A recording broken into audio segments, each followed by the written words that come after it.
ক্যালিফোর্নিয়ার বল্ডউইন শহরে পুলিশের সাথে অস্ত্রধারীর গোলাগুলির ঘটনায় এক পুলিশ কর্মকর্তা নিহত ও অপর এক কর্মকর্তা আহত হয়েছেন।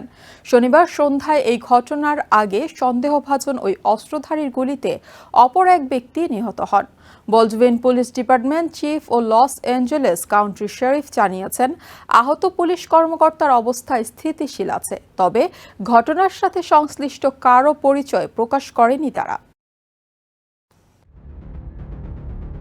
ক্যালিফোর্নিয়ার বল্ডউইন শহরে বন্দুক সহিংসতায় এক পুলিশ কর্মকর্তা সহ দুইজন নিহত এবং আরেক কর্মকর্তা আহত হয়েছে। স্থানীয় সময় শনিবার সন্ধ্যা 7:15টার দিকে ফিলহার্স্ট অ্যাভিনিউ অ্যান্ড লস অ্যাঞ্জেলেস স্ট্রিটে এই ঘটনা ঘটে। Los Angeles county sheriff Robert Luna জানিয়েছেন, এদিন সন্ধ্যায় বন্দুক হামলায় এক ব্যক্তির আহত হওয়ার খবর পেয়ে পুলিশ ঘটনাস্থলে যায়। পুলিশের উপস্থিতি টের পেয়ে এক বন্দুকধারী পুলিশকে লক্ষ্য করে গুলি ছোড়ে। এতে দুই কর্মকর্তা আহত হন। লুনা জানান, এই ঘটনায় অস্ত্রধারী রাইফেল ব্যবহার করেছেন, তবে ঠিক কী ধরনের রাইফেল সে বিষয়ে বিস্তারিত কিছু জানাননি তিনি। এরপর পুলিশের পাল্টা গুলিতে আহত হন সন্দেহভাজন হামলাকারী। দুই পুলিশ কর্মকর্তাকে উদ্ধার করে লস অ্যাঞ্জেলেস জেনারেল হসপিটালে নিয়ে যাওয়া হলে সেখানে একজনের মৃত্যু হয়। এছাড়া সন্দেহভাজন হামলাকারীকেও হাসপাতালে ভর্তি করা হয়েছে। এদিকে ঘটনাস্থল থেকে আরেক ব্যক্তির গুলিবিদ্ধ মরদেহ উদ্ধার করা হয়েছে বলে জানান শেরিফ লুনা।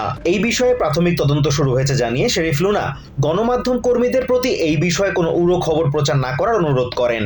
পাশাপাশি এই ঘটনায় আহত ও নিহত পুলিশ কর্মকর্তা, নিহত অপর ব্যক্তি এবং সন্দেহভাজন হামলাকারীর বিষয়ে আনুষ্ঠানিকভাবে কিছু জানানোর আগ পর্যন্ত তাদের পরিচয় প্রকাশ না করার অনুরোধ করেন এলএ কাউন্টি শেরিফ। এদিকে ঘটনার সময়ের একটি সিসিটিভি ফুটেজ ছড়িয়ে পড়েছে সামাজিক মাধ্যমে। সেখানে বেশ কয়েক রাউন্ড গুলির শব্দ শোনা যায়। একই সাথে আইন শৃঙ্খলা বাহিনীর সদস্যদের উপস্থিতিও চোখে পড়ে। ঘটনার সময় স্থানীয় বাসিন্দা অ্যালেক্স রামিরেস লনের ঘাস কাটছিলেন। গুলির শব্দে ভয় পেয়ে বাসার ভেতরে ঢুকে যান তিনি। টানিয়া স্কোবার নামে এই নারী জানান, গুলির শব্দকে প্রথমে আতশবাজির শব্দ ভেবেছিলেন তিনি। পরিস্থিতি নিয়ন্ত্রণে আইন শৃঙ্খলা রক্ষাকারী বাহিনীর তাৎক্ষণিক পদক্ষেপের প্রশংসা করে নিহত ও আহত পুলিশ কর্মকর্তাদের পরিবারের সদস্যদের প্রতি সমবেদনা জানান তারা। Azimur Rashid Kanak, TVN 24 news desk. New York থেকে সম্প্রচারিত TVN 24 টেলিভিশন বিশ্বজুড়ে বাঙালির কণ্ঠস্বর।